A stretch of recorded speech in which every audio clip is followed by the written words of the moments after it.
Olá, sejam bem-vindos. O Jornal Jangadeiro está compartilhando, a partir desse momento, a retrospectiva 2024 com os principais fatos que marcaram o ano nas áreas da política, da economia e de segurança. Começamos com a área política, que foi efervescente esse ano com as eleições municipais. Nosso convidado hoje é o cientista Marcos Paulo Campos, que é professor da Universidade Estadual do Ceará, e a gente agradece a sua companhia esta tarde. E também participa da conversa o nosso colunista político, Vanderlei Filho. Boa tarde para você, Vanderlei. Olá, Nonato, professor Marcos, boa tarde. Nós temos muitos assuntos nessa área da política, principalmente pelo ano eleitoral. Qual é a análise que o senhor faz? Nonato, Vanderlei, é um prazer estar aqui com vocês. Bem, acho que a primeira coisa que nós podemos pensar é que, quando começou esse processo eleitoral, um importante analista brasileiro, o professor Antônio Lavareda, disse que seria um ano de muitas reeleições. Essa afirmação dele, ela teve razão pela metade, não é? Nós tivemos, inclusive, aumento de reeleições, foi a 83% de reeleição, mas as capitais e as cidades médias não confirmam esse prognóstico. As capitais tiveram 15 segundos turnos, não é? E nós tivemos muitas cidades daquilo que nós chamamos de o G103, né? Que são as cidades onde estão a maioria da população brasileira. Na maior parte dessas cidades, nós tivemos também segundos turnos, né? Como é o caso, inclusive, do Ceará, onde as duas cidades onde pode haver segundo turno, tiveram segundo turno e foram acirrados. Então, essa é a primeira questão, né? Foi um contexto eleitoral de muita competitividade, não é? O que significa que não tem, nesse momento, no Brasil, alguma força política que possa, digamos assim, fazer a festa completa num processo eleitoral, né? E a outra questão é que, a despeito de nós termos tido, em 22, estarmos com investigações com relação à questão de sustentabilidade da democracia, possibilidade de golpe ou tentativas, enfim, fragilização de instrumentos da eleição, como a urna eletrônica, nós tivemos, ao final do pleito de 2024, nós não tivemos nenhum caso significativo de um candidato derrotado que tenha duvidado do resultado, né? E isso é um dado importante no contexto em que essa questão da segurança do processo eleitoral nem é um tema apenas brasileiro, né? Mas é um tema até mundial. A gente percebe, então, que tem ali, nesse contexto da disputa municipal, uma estratégia diferente. Não cabe, então, a mesma estratégia, o mesmo posicionamento dos candidatos no que a gente, em relação ao que a gente acompanha, né, nas eleições gerais, as eleições para a presidência da República, por exemplo. Então, temos ali aquela questão da polarização, mas que ela ganha, né, ali aspectos localizados. Nessa disputa aqui em Fortaleza tivemos uma disputa muito apertada entre Evandro Leitão, do PT, né, e representando aí, então, um dos polos, né, que é justamente o petismo, e do outro lado, André Fernandes, do PL, partido do ex-presidente Jair Bolsonaro. A gente tem até um trecho aqui da fala deles, né, assim, depois dessa eleição muito apertada que teve aqui em Fortaleza. Prioridades que nós temos a redução das desigualdades sociais. Nós vamos atuar fortemente em cima de um tripé: educação, saúde, geração de emprego e renda. Fortaleza dá uma resposta. A gente respondeu com humildade, a gente respondeu com ódio, a gente respondeu com bem, o mal a gente respondeu com bem. Eu sofri ameaças de morte. Onde é que já se viu isso? Essa resposta foi uma resposta muito simbólica para o Brasil todo. Não só Fortaleza, mas o estado do Ceará está nessa nova direção, rumo à mudança, rumo à prosperidade, rumo a algo nunca vivido antes. Então, saio daqui muito feliz, foi uma campanha limpa, sem toma lá da cá, não negociei secretaria, não fiz nenhum jogo desse tipo de loteamento de espaço público. E esse resultado apertado para a gente significa uma vitória. Eu garanto que eu serei o político mais presente na vida do povo fortalezense. Nós conseguimos fazer um resultado, a menor diferença da história nas eleições em Fortaleza. Durante a campanha, houve um acirramento entre os dois candidatos, principalmente entre os dois, o que levou muita gente a imaginar que a própria esquerda aqui no Ceará estaria fragilizada. A que se deve, então, o resultado diverso? A campanha de Fortaleza foi talvez a mais eletrizante do país, porque inclusive é nela que está o resultado mais apertado, não é? E, de fato, o que se instalou aqui? Nós tivemos inicialmente o que nós, analistas, estamos mais ou menos assim fazendo uma comparação com o futebol e dizendo que seria uma espécie de semifinal de cada campo, né? Porque nós tínhamos, tanto no campo, digamos assim, da centro-esquerda, nós tínhamos duas candidaturas, Sarto e Evandro, e no campo da centro-direita, do centro à direita, nós tínhamos o capitão Wagner e o candidato André, não é? Então, houve primeiro, ali no começo, uma campanha que já começou quente, não é? Ela não... Inclusive, o período pré-eleitoral também teve uma temperatura alta, porque o Evandro não foi candidato do PT desde o início, ele nem petista era, não é? Ele teve que fazer uma filiação, disputar internamente a possibilidade de ser candidato. O André precisou buscar gestos do Bolsonaro que indicasse que ele era efetivamente o candidato desse campo aqui, enquanto o capitão Wagner também seguia por sua raia tentando se garantir, e o prefeito Sarto estava inaugurando obras, enfim, asfaltando ruas e avenidas, fazendo o seu trabalho. Então, a semifinal foi intensa, né? Passado esse primeiro momento, que inclusive chama a atenção até que nessa disputa os percentuais, não é? Porque nós tivemos o capitão Wagner e o Sarto ali por 11%, o que significa que o eleitor antecipou muitas decisões, não é? Mas o candidato André, ele chegou em primeiro. E é da tradição, os estudos em ciência política todos comprovam que quem chega em primeiro tem a precedência de vencer, não é? Como foi com Lula em 22, não é? Que chegou primeiro em relação a Bolsonaro e venceu a eleição. As viradas são raras. As viradas são raras, são muito difíceis, podem acontecer, mas são difíceis. A sua opinião, a que se deve essa virada? A presença de Camilo? É possível, mas o fato é que a entrada no segundo turno foi mais favorável ao André. Então, a campanha do Evandro precisava quebrar um conjunto de expectativas que estava na campanha dele. Não é o candidato mais jovem da eleição, o candidato que era a novidade do campo bolsonarista, era a nova cara do campo, não é? Então ele ficou moderado. Sim, se moderou desde o início, não é? A moderação que o capitão Wagner fez, já vem fazendo há algum tempo, que ele imaginava que seria o grande momento de emplacar, ele encontrou um concorrente de peso no próprio campo dele, não é? De fato, digamos assim, aquilo que nenhum concorrente quer, não é? E o André foi capaz de, apresentando uma posição mais moderada, não é? E ao segundo turno com um percentual excelente. Então, a campanha do Evandro, ela tinha que combater essas expectativas. E naquele momento do início do primeiro turno, o grupo que governa o Estado estava com alguma dificuldade de se mostrar forte para a disputa, porque havia perdido praças importantes, não é? Como Sobral, como Juazeiro, não é? Que perdeu com candidatos próprios, não é? E, ao que parece, quando a gente analisa o processo eleitoral por dentro, houve um protagonismo de mulheres do campo, desse campo que governa o estado do Ceará, que foram às ruas com uma liderança até maior do que os homens do grupo. Eu estou falando da Lia Freitas, estou falando da Jade Romero, da Onélia Santana, enfim, da senadora Augusta, que organizaram colunas de mobilização em Fortaleza e efetivamente viraram o jogo num processo de mobilização. Mas a campanha entrou na última semana com pesquisas sem oferecer uma definição, não é? Eu, inclusive, fiz um quadro com as 7 últimas pesquisas, praticamente nenhuma dava resultado definitivo. Empates técnicos para cima e para baixo, não é? E os adivinhos que fizessem a aposta mais pesada, mas o eleitor mesmo só nos deu a resposta definitiva ao final do domingo e, ao final, o Evandro conseguiu uma vitória eleitoral, que é também uma vitória política. Mas o candidato André, embora derrotado nas urnas, saiu com uma enorme vitória política porque saiu como o líder maior do campo dele no Ceará. Não sei como é que é a expectativa para as eleições de 2026, uma vez que ele não tem idade. Houve ali logo no começo para ser candidato a governador, né? Então aí tem outros aliados nessa campanha. Temos Roberto Cláudio, né, que ali cerrou fileiras com o André Fernandes.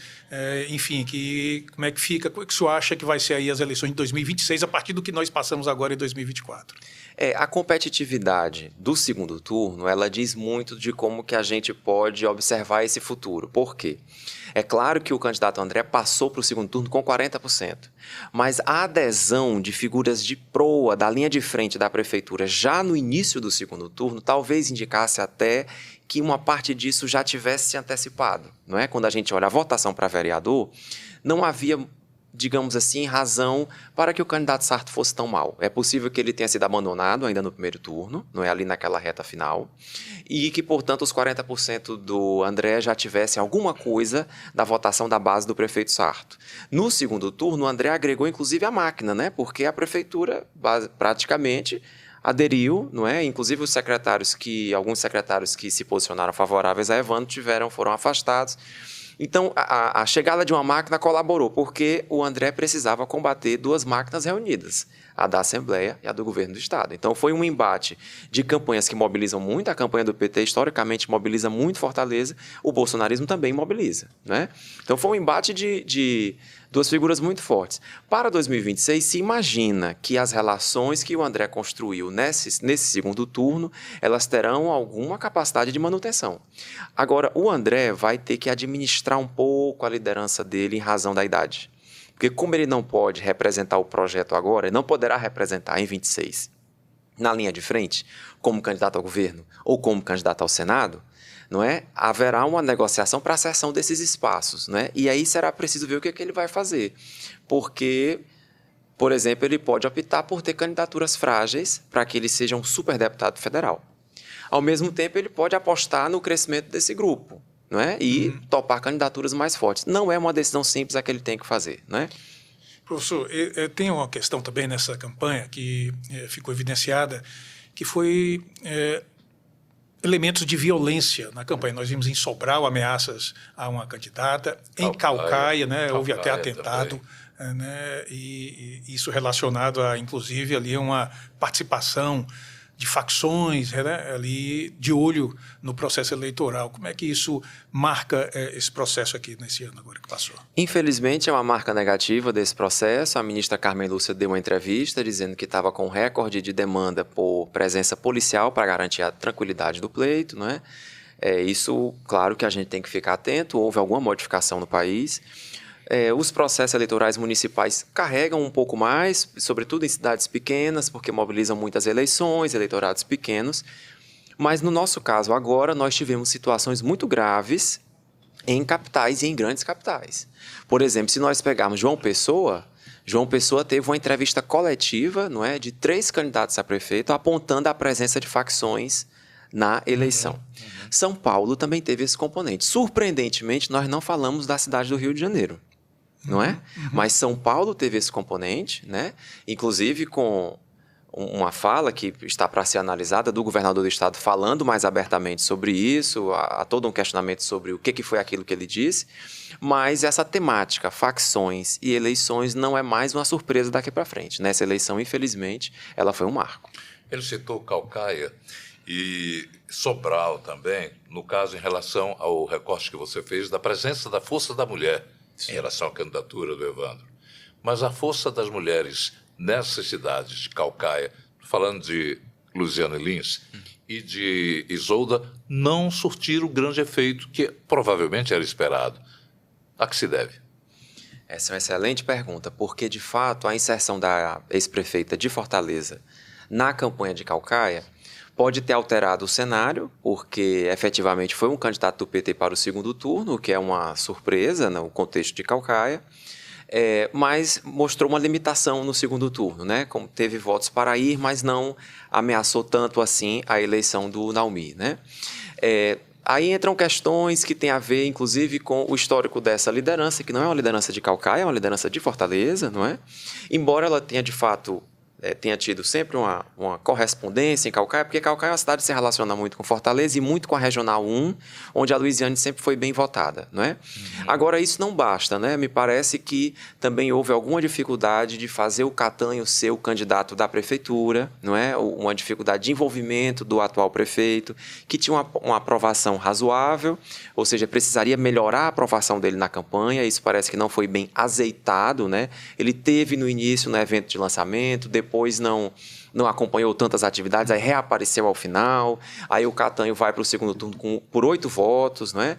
E aí, Apertadíssimo também. no caso de Sobral, aí um caso, eu diria, um pouco mais complexo, porque Sobral é uma exceção à regra. A regra, não é, como nós ensinamos nas aulas na universidade, a teoria eleitoral é muito simples, não é? Ela é uma teoria clássica, a gente chama de clássica, mas não tem nem 100 anos, mas é assim. O governo que tiver mais ou menos acima de a partir de 35% de ótimo e bom, ele entrou na zona de reeleição. Se passar de 40, está muito bem. Se passar de 45, qualquer pessoa que tentar retirar o atual governante vai perder, né? Se tiver entre 30 e 35, ele tem que melhorar sua avaliação. Se tiver abaixo de 30, não será reeleito, que é o caso do prefeito Sarto, que tinha 27, né? Então, em Sobral, nós tínhamos uma situação em que o governo municipal estava bem avaliado ali por março, abril. Era uma das mas eleição de sucessor que estava no radar. Entrou em cena 2 taxas, a taxa do lixo, que também entrou em cena aqui em Fortaleza. Terríveis taxas do lixo, né? Que tiraram as possibilidades dos governos de fazerem seus sucessores, e uma taxa de manutenção de praças, não é?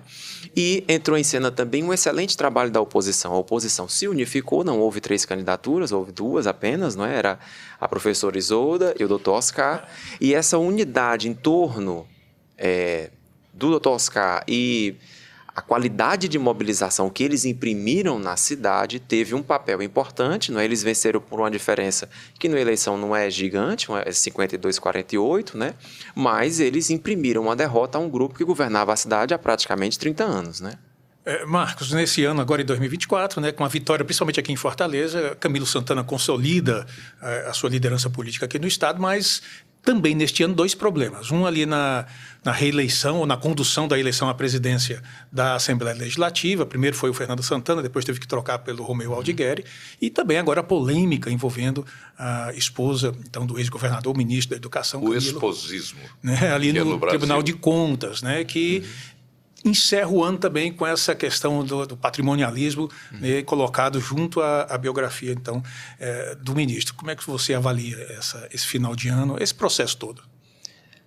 O Camilo é, de fato, uma liderança que se firmou, para quem acompanha o perfil dele, até de forma relativamente surpreendente. Se nós pensarmos há 10 anos atrás, né, quando ele foi eleito governador, ele era o que muita gente até com discurso negativo dizia, ele era um poste do Cid, digamos assim, não é? Não querendo apagar a sua história, mas digamos que ele ainda não teria ali, quando ele foi eleito, né, a primeira vez, ele não teria,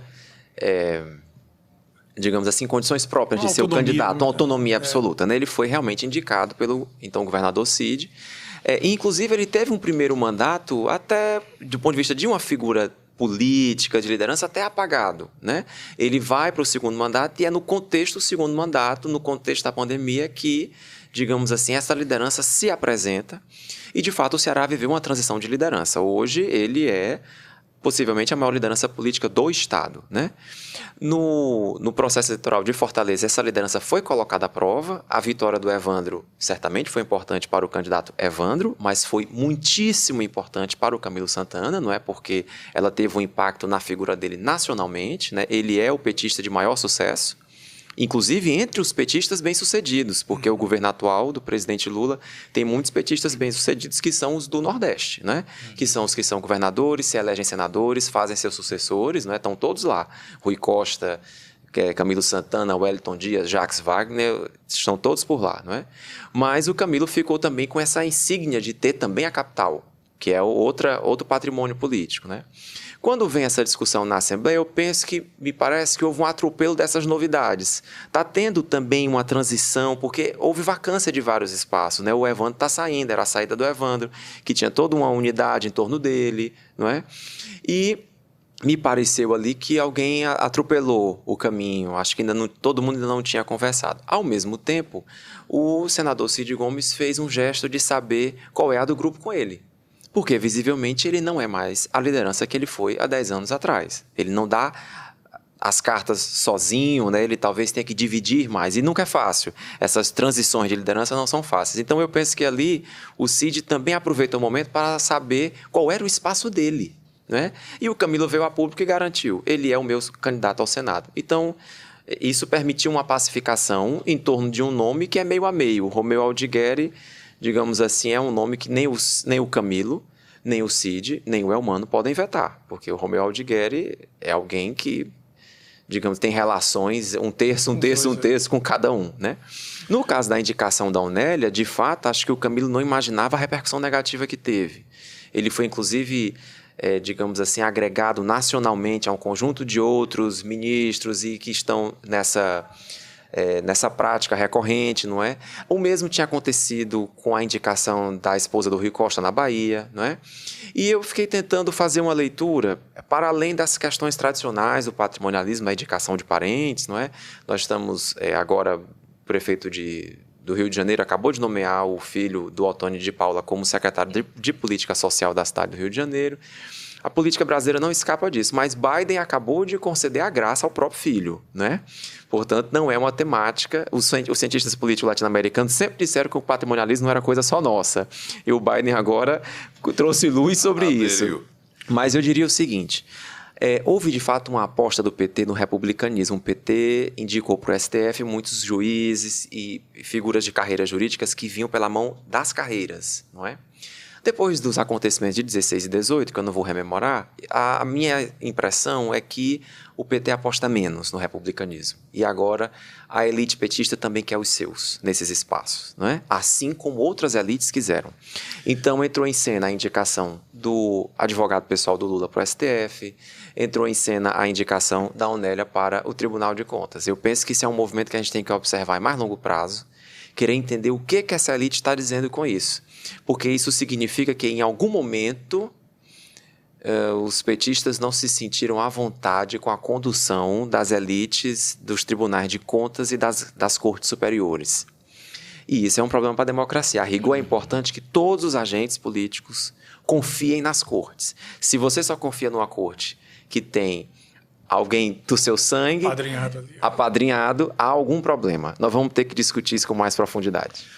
Nós estamos chegando aqui, encerrando essa parte da política, e o professor Marcos Paulo nos trouxe quase a avaliação do ano no setor político regional, com vistas também a planos para esse novo ano que está chegando da política cearense e política nacional. Agradecemos a sua participação, também o nosso Vanfio. Obrigado a todos. Obrigado. Eu que agradeço.